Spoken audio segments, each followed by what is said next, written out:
One free agent the Browns must sign. This from the 33rd team, so those are former personnel and NFL-type guys. They go edge rusher Za'Darius Smith.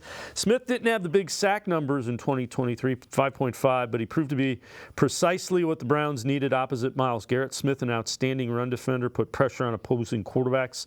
Look for the Browns to bring Smith back on another one-year deal. I'm sure the Browns would love to bring him back on a one-year deal. It'll be interesting to see if he gets a multi-year and more money than the Browns want to go to. Yeah, you beat me to it. I mean, if he came back on a one-year deal, I think the Browns would love it. But, when they traded for him last, whatever, it was May or June, they reworked the contract so he could become a free agent because he was chasing that next contract. And I think that's important to him. Now, if the money's not out there, then I think he'd be willing to come back. I know the Browns would.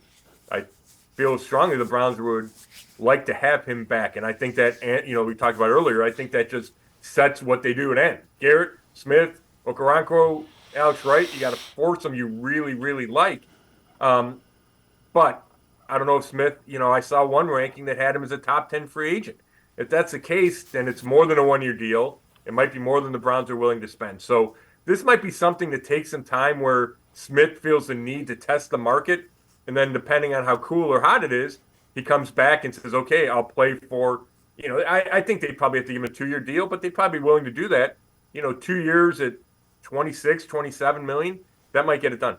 Yeah, and you know what? That's not unreasonable for Za'Darius Smith. And keep in mind, that's the guy who you finally put opposite Myles Garrett that Myles Garrett had a Defensive Player of the Year season with.